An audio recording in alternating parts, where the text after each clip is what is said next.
Okay, listen here bucko. Team Fortress 2 has a lot of maps. Some are good, some are bad, and some are cursed as hell. And I love a good chunk of them. I even love the ones most people don't seem to care for. I've been a map maker on the community side for about 5 years now, and although I wouldn't consider myself good at it, I've made a few I'm still proud of calling my own. However, I've always been fascinated by the official map pool of TF2. Like, sure, the normal casual player will enjoy slamming some poor soul's hopes and dreams down with a random crit. Me on the other hand enjoys just examining the world, uncovering secrets or clever techniques within the map design that the average player might not be aware of. So I wanted to try and make a little series where I talk about almost every map in the game. Very much inspired by Soundsmith's stereotype videos. And although some maps will have stereotypes I will cover, this is very much its own thing. Talking about how it plays, the looks, its legacy, Easter eggs, and my own thoughts towards them.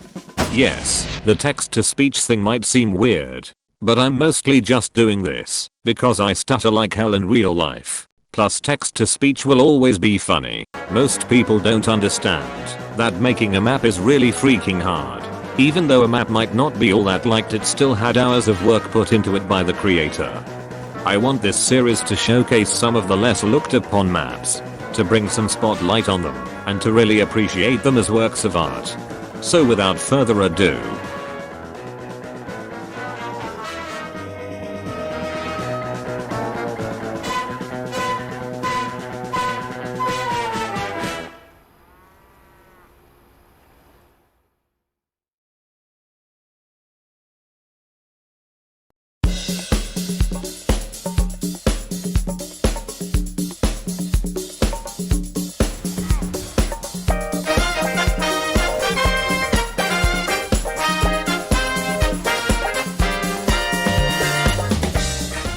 what is there to say about 2 Fort that hasn't been said already? It's the most iconic map in TF2. It's the worst map in TF2. It's the best map in TF2.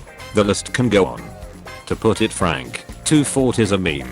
No. Everyone knows that CTF as a whole is just a chaotic mess that's essentially just unofficial sandbox mode, and no other map in the game can proudly claim that title other than 2 Fort. Now you might be asking, who would dare to even venture to these unholy lands of infamous status? Well, I'll tell you. On this side of the spectrum you've got the newer players. Usually seen wearing the fashionably iconic ghostly gibus. They're sadly very clueless to the world around them. Alone they might not seem like much, but when they gather in large groups they can become quite the destructive force of nature. Then on the opposite side you have the seasoned veterans. They know 2 Fort is a giant meme, and they love it for that reason. Embracing TF2 silliness, and wouldn't want it any other way. To them it's just a lifestyle. It almost feels cult-like in a way, if I'm going to be honest. And now that I've said it out loud, it totally is. I guess the point I'm trying to make is that 2 Fort is special to a lot of people, new player or veteran, and to take that away from them would be a huge disservice. Now, from a map making standpoint, 2 Fort borrows a lot of similar ideas from the original map on TF Classic and various other mods, and it can feel very simple at times. Because of that reason, I would say it works well enough for TF2 in today's era, but areas like the sewers really don't age well, although it still holds up in other departments. Mainly the appearance, the underground area especially I think looks quite nice. While we are on the topic of looks, I just want to go over a few details, like these cow props. Normal people will just walk by and think funny wood cut out of cows. However, they're really there to give you a hint that 2 Fort and other early TF2 maps are actually just facades for the underground spy network for each respective team. Although the thing I love most of all is that they added a sound system just for them to moo. It's small details like this that just make me love 2 Fort and TF2 as a whole really. This is why Cal Cutout is ranked S on my prop tier list. Yes, I have a prop tier list, leave me alone.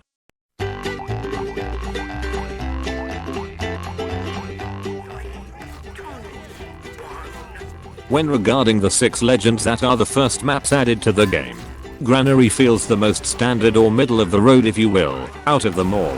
and I'm going to do my best to explain why. The other 5 maps at the time had at least one aspect going for it that made them stand out.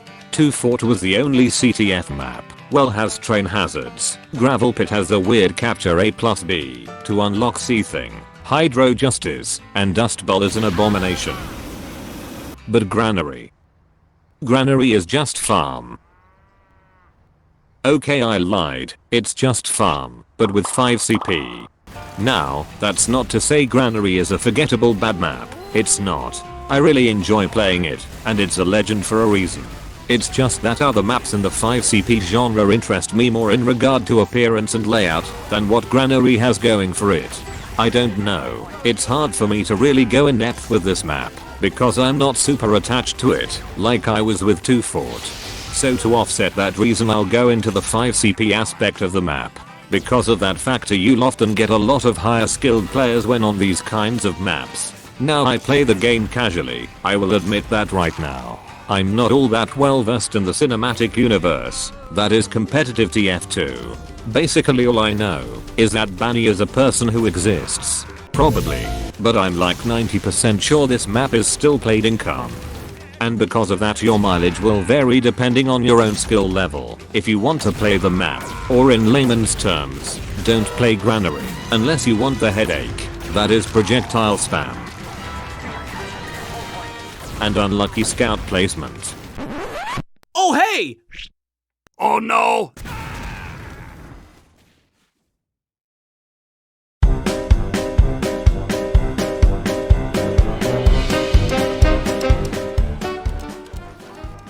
So you know how I couldn't really go in depth with Granary because I wasn't super attached to it. Throw it all out the window because I prefer well way more than Granary. As much as I like trains, they aren't the only thing in Well's favor. It has one of my absolute favorite looking final point areas in TF2. Something about the giant rocket in the middle, these large windows, and the catwalks you can barely see from down on the floor below make me extremely horny for TF2 architecture. As I was saying, I do prefer Well to Granary, which is probably just nostalgia talking as I used to play the CTF version of Well all the time as a kid. And I would like to talk about that conversion from 5CP to CTF for a minute. Now, when Valve was porting the map to CTF, they got rid of the middle structure altogether that was in the 5CP version. This one change has puzzled me for so long, because you'd think the original version would work just fine for CTF. It does make it more accurate to the version of Well that was in TF Classic, but I doubt that's the only reason. There's 2 ideas that I can think of. Maybe when they were testing the map for CTF they removed it to make the map more open for movement, and in return giving these sniper spots more use. Or they could have thought the building was too easy to defend. If an attacking team sets up a nest in there, it could be any of these or none. I'm not fully sure either way. It's still an interesting dive nonetheless into how one layout might work for one game mode, but not at all for another. Sure, you can play Payload just fine on Upward, but the moment you place Payload outside of its comfort zone, it's gonna raise a few eyebrows. Before we move on, I just want to go over one of my favorite details on any map, and it just so happens to relate to trains. So you know how a sound will play when a train is about to come through, telling you to move out the way. Well, if you can spot it, you can actually see the trains way off in the distance out of the playable space before that sound even plays. You can even see them leave too. Normally you wouldn't be able to see them because these tunnels are in the way. I know this might seem like such a minor thing to bring up in a video, but I just love small details like this so much, and I wanted to share it.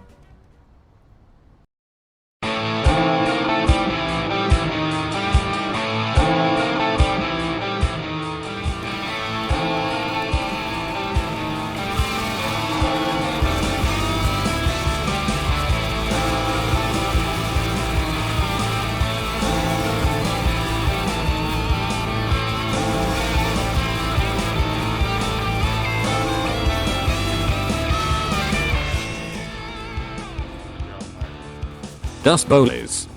How do I put this? Dust Bowl is the urban legend monster that resides in your basement that you tell your grandkids about to scare them. so they won't accidentally find your porn stash you have hidden down there. It has many nicknames: Choke Point Defense Simulator, Turtle Engineer Headquarters, and the actual worst map in the game. These choke point filled holes and narrow tunnels are infamous for a reason. Rounds can last forever, and the choke points only get worse as the map progresses. People who play Dust Bowl know it's bad for them, but they play it anyway. It's like junk food in a way. Actually no, it's worse. It's borderline Stockholm Syndrome. Yet they can't help themselves for some reason. You know that one meme that pops up around politics season? Who would you rather vote for? Kick to the head, or a scoop of ice cream? And for some reason kick to the head still gets around 45% of the vote for whatever reason. Now admittedly I'm one of these people. I enjoy a good round every once in a while, whenever I feel like torturing myself for past mistakes in my life and the knowledge I'll amount to nothing. As I'm sure so do the dozens of the other people who play this map constantly. So like you and me, we are both prey to the monster, who lurks in the attack and defense section known throughout the land as Dust Bowl.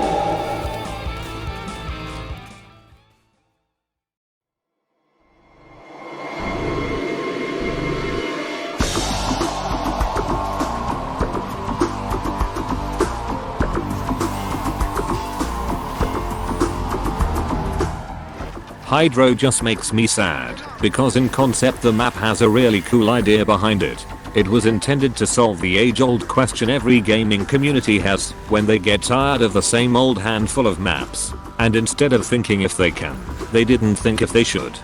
Instead of producing a large number of maps, most of which would go unplayed, we decided to try and build a single map with more innate replayability than any we'd built before. I'm going to do my best to explain how this map works for those who aren't in the loop, so bear with me. There are 6 areas total on the map, 4 of them being the standard fighting area you'll primarily be in, and the last 2 acting as the main base of sorts for the respective team. When the match begins, both teams play in one of the possible layouts randomly chosen where they duke it out, in order to capture the point that's on the other team's side, while also protecting their own point. The major goal for each team is to capture all 4 areas, in order to then move on to where the opposite team's main base is located, and capture the point located there to win the game. And upon entering a specific area, a round takes place on the layout will be randomized somewhat, to give some replayability to it. I probably butchered that, but it's honestly not a bad idea. Issues however arise in the execution, and here's why. Everything about this map is frustrating. Literally sometimes the capture point will be 5 steps away from where the enemy team spawn is. We are not even 10 seconds into this round and this guy's already here somehow. Then there's the capture times themselves, which takes nothing at all, meaning you can barely react. Combine these capture times with the almost stone throw away distance to the enemy's spawn, there's little to no point in even having a final stand. This part of the map has a hole. It kills you when you fall in it, but the area under the hole is another part of the map entirely that just wasn't chosen. My brain is confused. Heck, even some layouts can be super one-sided to one team. This one area is extremely tailored to blue team because It's over, Anakin! I have the high ground! getting there just takes walking down a single curve. Red has this out of the way slim as hell staircase that they'll probably die on before even reaching the top. And don't even get me started on how numerous the stalemates are on this map. To give some credit to Hydro, out of the first 6 maps I would definitely say it's the best looking one out of them all. Even today I still love the way these interiors look. People have proposed all kinds of ideas on how to fix Hydro. So as every TF2 YouTuber has done before, I shall give my own idea. Just have the entire map open at once, increase the player limit to 100 and just call it Fortnite mode at that point.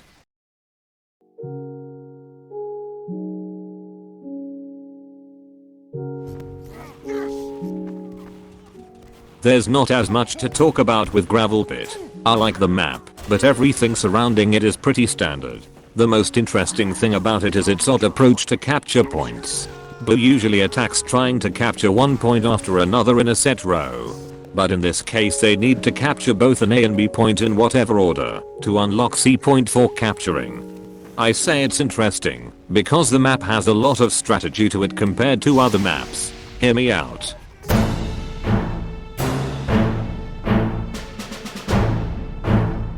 On blue, the entire team could go attack a point for the best possible odds, or they could go half and half hoping the other group of 6 can pull off the capture on the other point.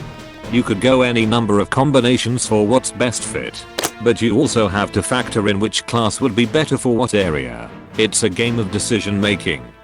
Those same decisions also fall on the red team while defending. How many to send to which point? Would the engineer be better at defending A or B? Who's gonna watch C in case blue tries to back cap? What am I gonna eat for dinner? Every option matters. Although in pubs those options get thrown out the window. Everyone more or less just does whatever they feel like, and I'd rather you not yell at your teammates telling them what to do. But I'd imagine in a game of more equal skill level, the map could have potential for some interesting mind games. But no. Everyone else apparently is too busy circle jerking 5CP. Speaking of 5CP.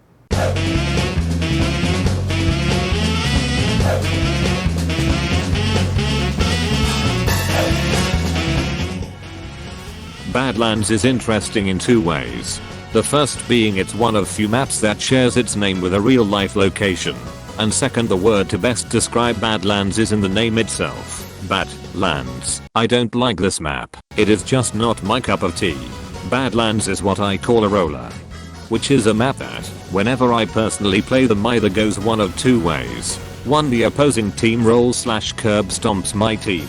Or 2, my team rolls/curb stomps the opposing team instead. The matches that are actually balanced happen once every blue moon. Now because of my feelings towards the map I won't go on a deep dive, because that would come off as being biased. I'm sure there's some god tier soldier main with 2 million kills on his Australian rocket launcher and 11 pocket medics that could write a 100-page thesis statement on how Badlands is a masterpiece. He's welcome to do that, of course. But because we're like 16 minutes into the video and we still got 7 maps left to cover, we'll just move on.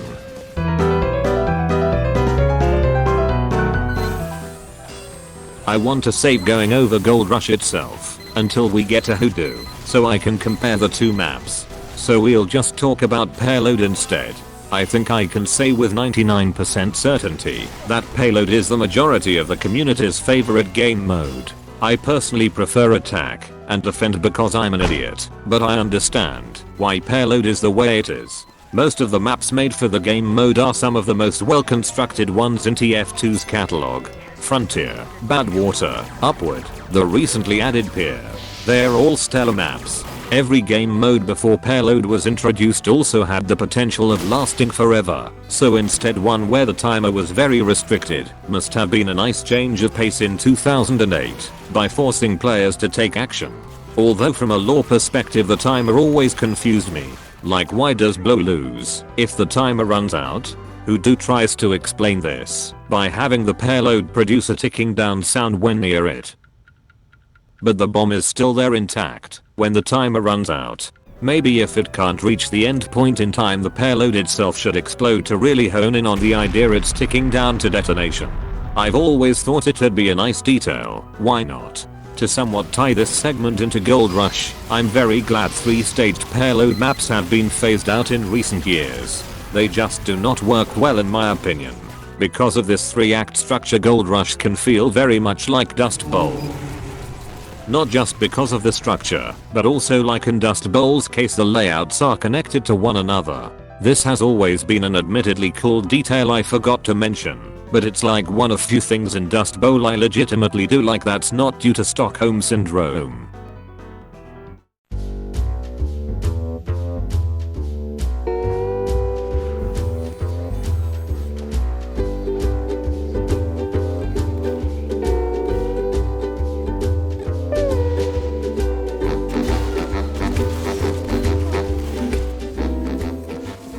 Turbine is a meme. No. Shocker, but it's a meme I'm nostalgic for. See, I grew up on this map when I was first playing the game. I played it so much I even bought the stamp for it. Now that doesn't mean it's good. It's not. Turbine and CTF in general are not well designed in a lot of regards. There's a reason I called it a meme. CTF as a whole just radiates this weird energy that likes to turn normal people into weird cursed beings for whatever reason. And while this energy isn't as bad here as it is on say 2 Fort, plenty of, dare I say, paranormal things can still happen. The claustrophobic atmosphere isn't helping either. Everyone has made the joke before, but the map is literally just a bunch of boxes joined together with bubble gum and tape. Admittedly, I find that aspect kind of charming, but I understand it's not the most pleasing to look at for some people. And the less we talk about the vents, the better. However, one thing of note is the map's aesthetic as a whole. Turbine and Junction are the only maps I can think of that are set completely in this office workspace setting you mostly only see in spawn locations. I really love this aesthetic, and I wish we got to step foot into this side of the world more often instead of only looking at it beyond glass windows. Needless to say, Turbine is basically a joke within the community, but even after all these years I still kind of love it. Flaws and all, it'll have a place in my heart, and I'm sure plenty of others for the years to come. The scout is a spy! That spy is an enemy! Let's play! Give us on 3. 1, 2, 3! Ah, bloody stupid! Alert.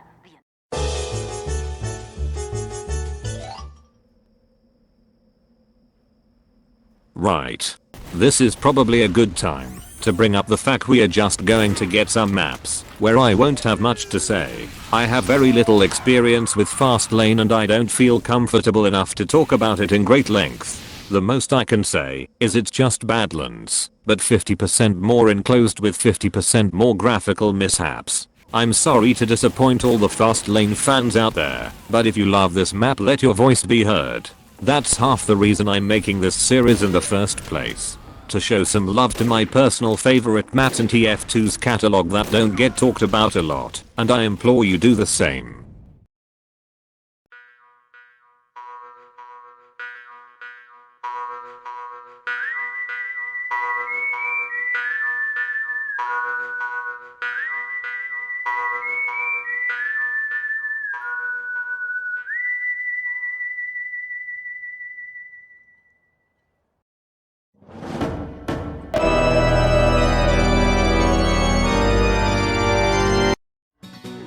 Although Ravine doesn't get played a lot these days, the effects of the once late and great arena mode are still felt elsewhere. Where else but community servers?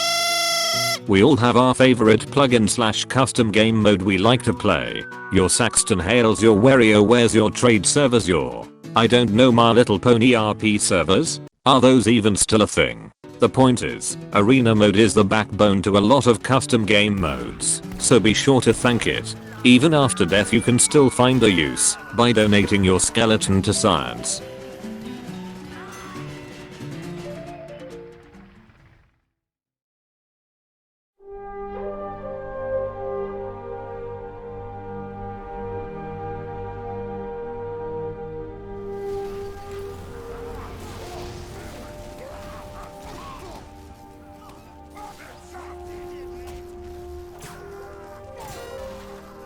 It's going to be hard for me to talk about arena maps going forward, because so arena map segments will be relatively brief. Lumberyard is special in a few regards. The most obvious thing about it was that it's the first map to go outside the norm of TF2's conventional setting. Every other map beforehand was set in either a remote farmland, desert, or both. I don't really count Turbine, because it's essentially a glorified warehouse. But with Lumberyard it introduces us to the alpine setting. I love this setting, and I love this skybox texture with every fiber of my being. As a map maker who likes to toy with new assets, I bet all the early TF2 map makers were happy to get all these new grassland related props and textures back in 2008. Speaking of assets, the other thing of note is that the map implies these rails and flatbed cars are still in use somehow. Therein lies the question.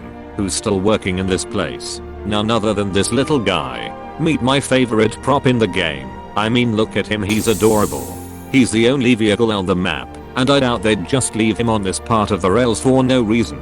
Meaning this old steamer is not only still in working order, but also is strong enough to pull those flatbeds. Now this might be reaching a little, but I think this little guy is referencing narrow gauge railway systems, which are train lines that are mostly situated in mountainous areas that use smaller engines because of the difficult terrain.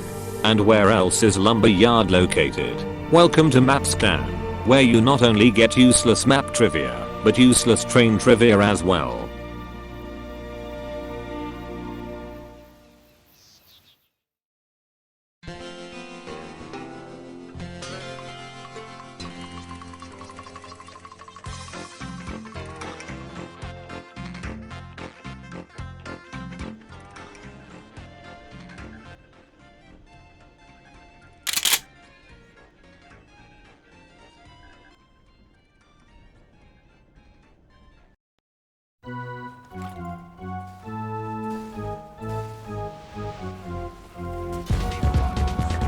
Bad water is difficult to talk about. TF2 has 3 to 4 maps that, if you criticize even once, no one will bother talking to you again. And then the moment you flat out don't like any of them, you become public enemy number 1 in the eyes of the community. Those being Bad Water, Harvest, Upward, and yeah, that one. Now Bad Water is a great map. It's amazing to play on. Every class is more or less balanced, and it made Payload the celebrity game mode it is today. However, for the purposes of this video, I want to highlight a personal issue I have with the map. So as to refrain from not ending up like arena mode, I will instead use various pseudonyms for the name of the map that's currently on your screen, to avoid detection from the Bad Water purist police. You know, these people.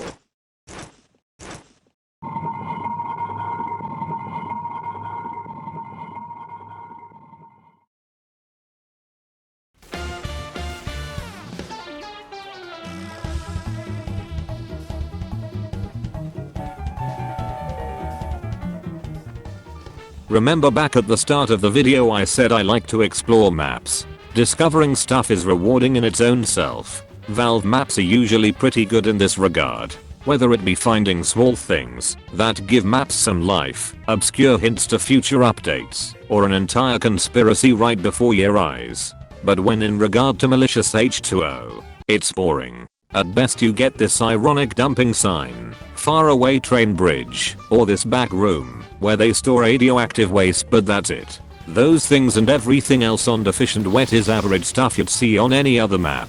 Literally the only thing that makes Bad Water special is the fact it was the first single stage payload map. Yes, the layout is amazing to play on, and whatever, but that's from a gameplay perspective.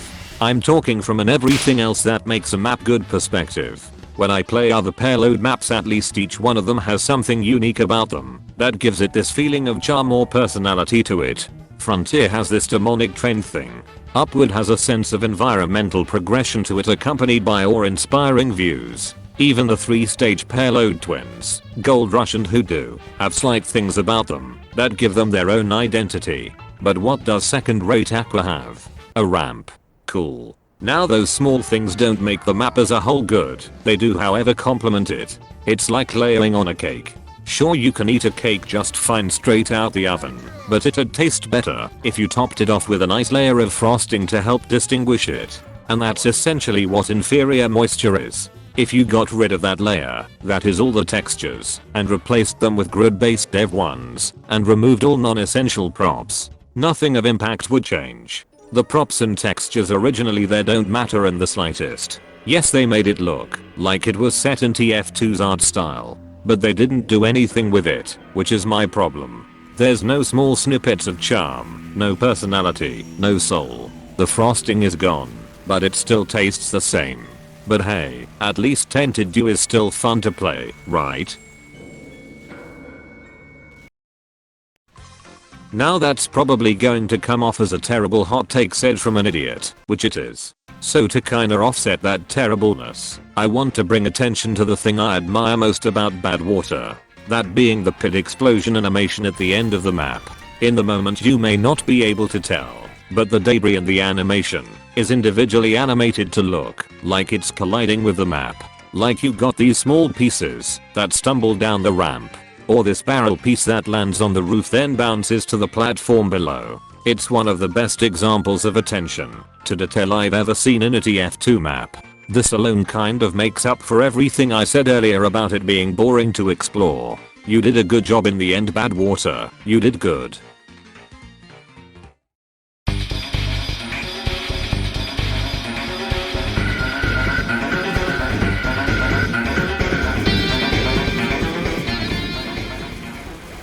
Steel is steel, and by that it's a very polarizing map. I've never met a person who thought it was just okay or middle of the road.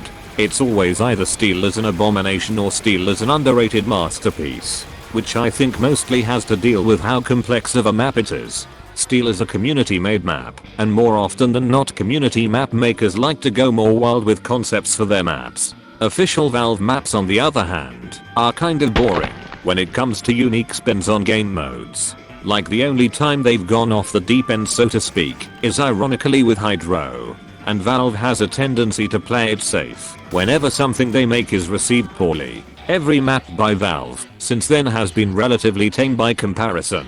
But community map makers however aren't afraid to get weird and creative with their map ideas. And because of that, Steel has one of the most unique ideas for any map in TF2, let alone attack and defend. Standard attack and defend has blue team trying to capture 2 or 3 points in a set order. In Steel's case however there's 5 points, with a mysterious finally point that's available to be captured at any time. If blue manages to capture it, they win the game. The downside however is that it has one of the longest capture times in the game.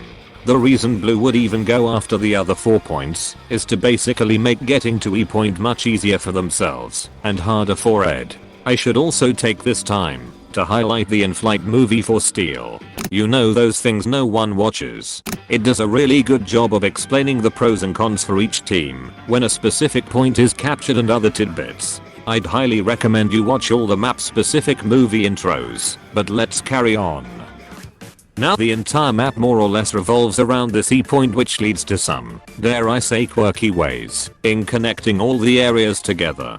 You can imagine a normal attack and defend map as essentially lines just segmented into parts with their own control point. It's a line because the game mode relies heavily on blue progressing through the map's layout, aka the line, to reach the nearest point. However in Steel's case it's more like a giant spider web with line connections that constantly open and close whenever a point is captured.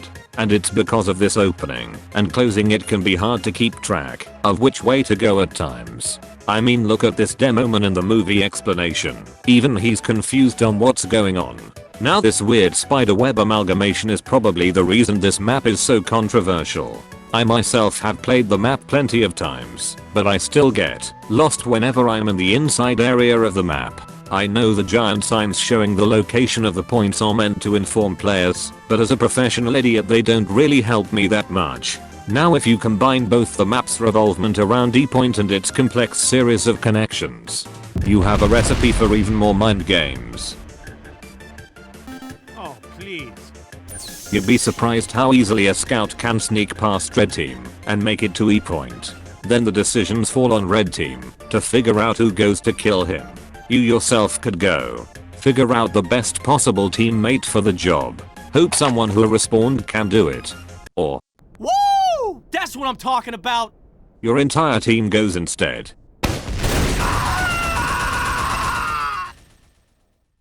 Which is usually what happens most of the time for some reason. I admire Steel a lot for what it does, although the execution can be weird at times.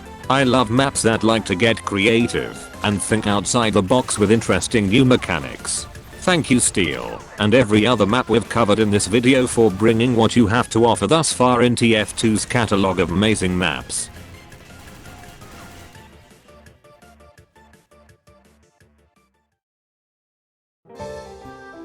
If by some chance you're still watching this and put up with this text-to-speech voice and the constant gushing about map details and somehow actually like what I've made for this video, I can't say thank you enough for giving me and this video a chance. I know this video and the editing might seem very simple, but it took around 3 months for me to finish. Even though I've made plenty of stuff before, whether it be a map or workshop add-on, it still kind of amazes me when someone actually likes the stuff I put effort into. But if you came to this video hoping it'd be a deep analytical video essay on the deconstruction of map design and the thought process behind each of TF2's maps narrated by a charming intellectual who pub stomps with his 3 billion strange kill sticky bomb launcher and massive penis. I'm sorry. This isn't really that kind of series. This isn't meant to be deep or challenging.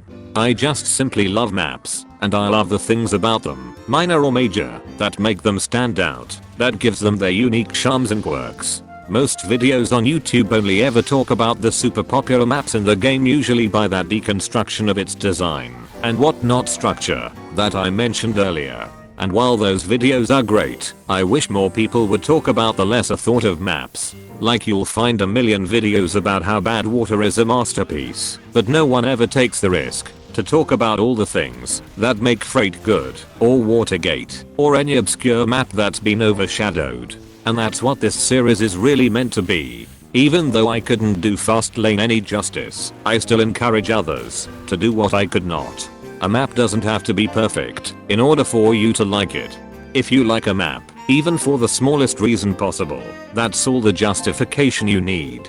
Now, for those curious for when more episodes are coming out, I have a script for an episode 2 and 3 more or less complete. I'm really happy with how those later episodes will come out, so thank you for watching, and I'll see you for the maps of the 2009 era of TF2 on Map Scan.